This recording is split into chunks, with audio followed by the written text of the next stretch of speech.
two things that brought something to my mind. One is you have to establish a relationship so the customer comes back. People don't realize, let me give you an example.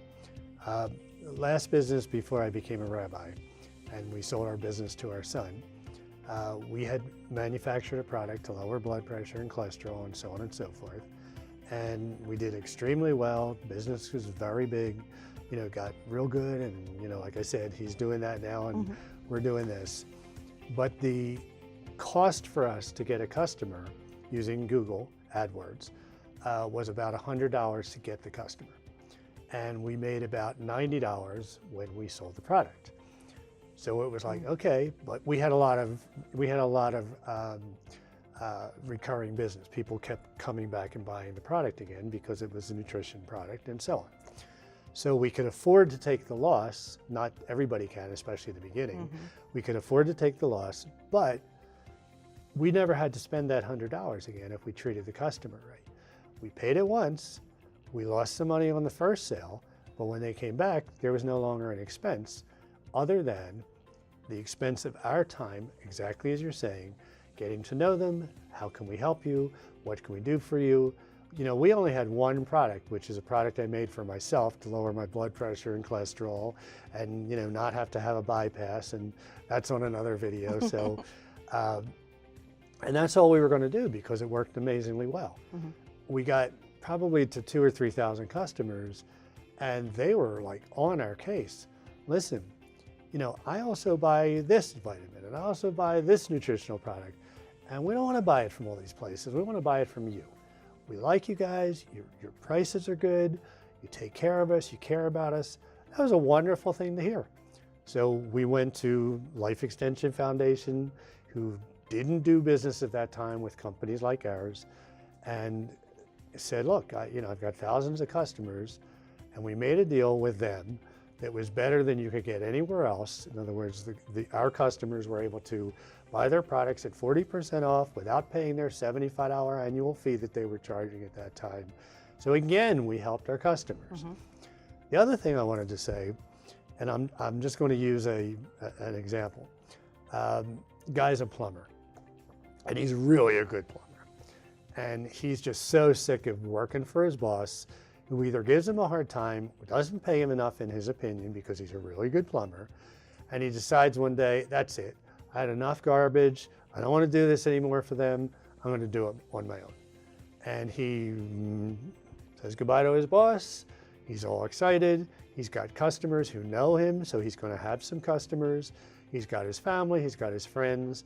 And this is what I learned the hard way, and I've watched it over and over and over, whether it's a boutique, whether it's a hair salon, whether it doesn't make any difference. People start a business based on a passion they have without understanding that they need all of the pieces. We've done, in this series, we've done things with accountants. We've done things, in other words, you need to know these certain things if you're going to start a business. Are you going to start as a sole proprietor? Are you going to start as a LLC, a corporation, and why? You need to not just know the beginnings, but you have to recognize, and I know you recognize, and I certainly have learned and recognized, that you must keep having business come in. No matter how good you are at your piece of the company. A great example, if we had to do the books in any of my businesses and I wasn't married, my idea of doing the books is this.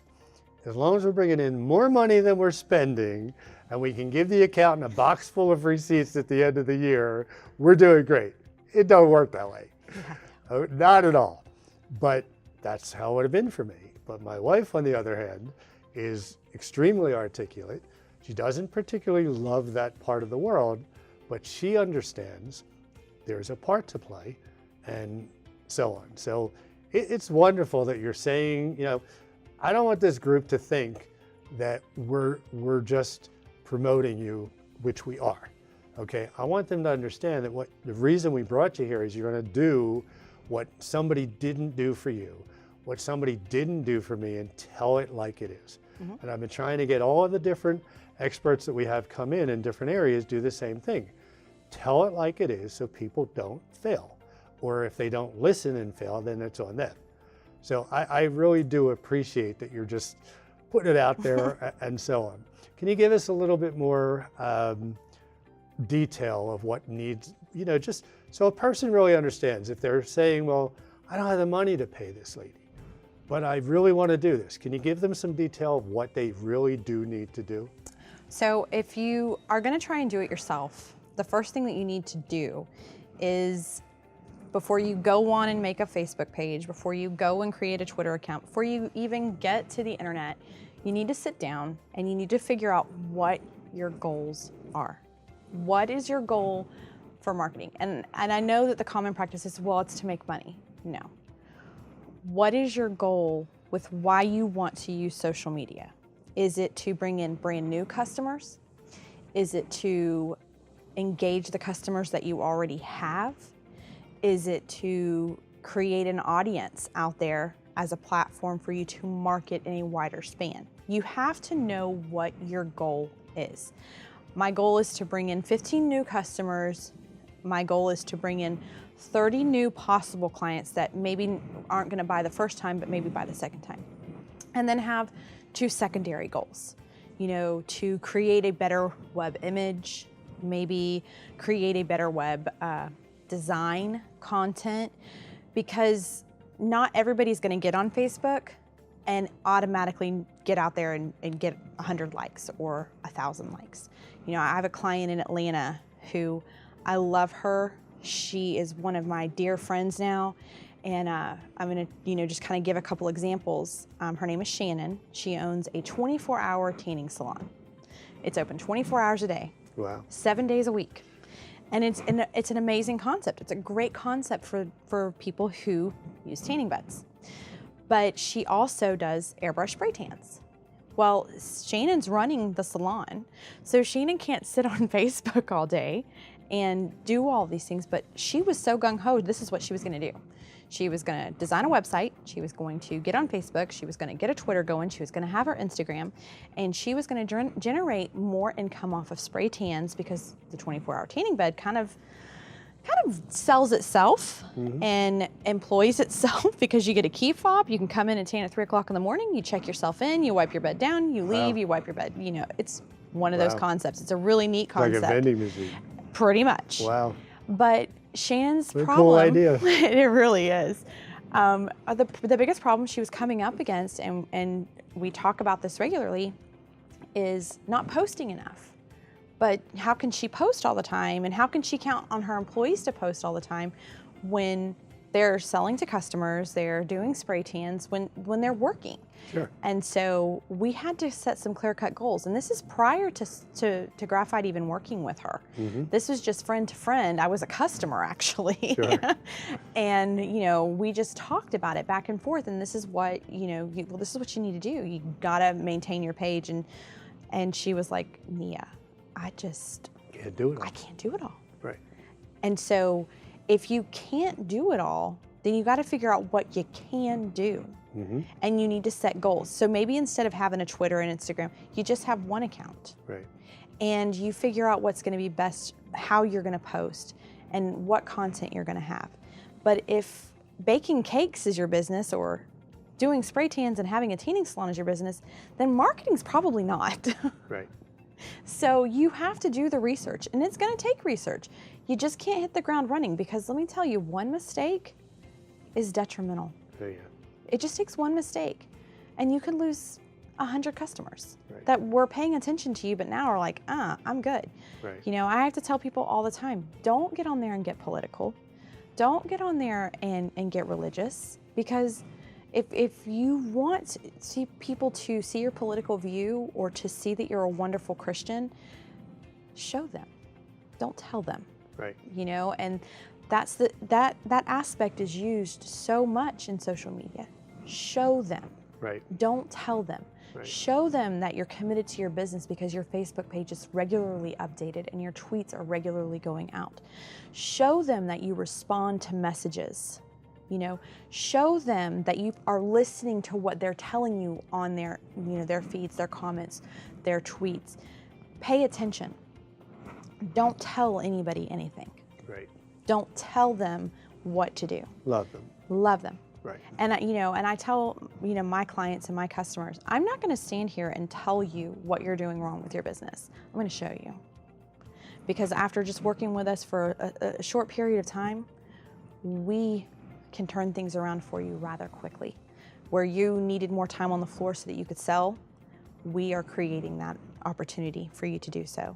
We have kind of narrowed the market down on how to make sure that your content is getting out there, that it's aesthetically pleasing to your customers, that it's engaging to your audience, that people want to pay attention to what you have to say. And so that's when you can show them those things that I was telling you not to tell them. Right. It's creating opportunity. And I'm going to kind of swing back to Shannon here. We have these chats where I'm like, okay, well, are you posting? Did you do what oh, Nia, I'm just going to send you a check. I know you are. I've designed her website. I do almost all of her ads, and a lot with Shannon, we do on trade out, and we do that. We do that with our customers. We believe in the barter system. I, of course, want my lights paid, so I can't barter with everybody unless you work for TECO. Bring it on. Right. But TECO is our electric company here.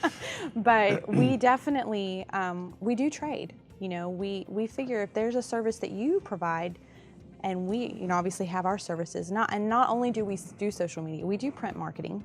We still make business cards. We still do logo designs. We will help, restaurants with menus and paper products. We do all of that. We film commercials, and we, do educational videos as well.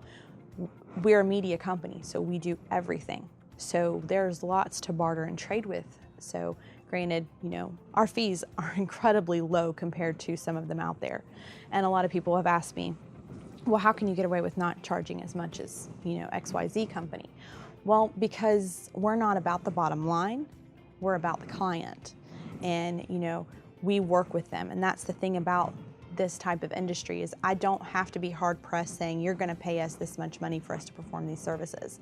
If you come to me and you say my budget is this, but once we get to where we're making more, we can pay you, and we work with them. We take care of that. We work with them in every way. I think it was Zig Ziglar used to say, you help enough people get what they want, and you get everything you want. And that's how you run your business. Mm-hmm. And that's, again, as a rabbi, I teach that all the time. You take care of people, you love them, you just do the right thing and do it well and do it for them. And everything comes back to you. And it's just, that's why we love you. Listen, guys, we could go on and on and on. Use this lady, use her company. And thank you so much for being on with us today. I really appreciate it. Thank you for having me. Bless you. All right.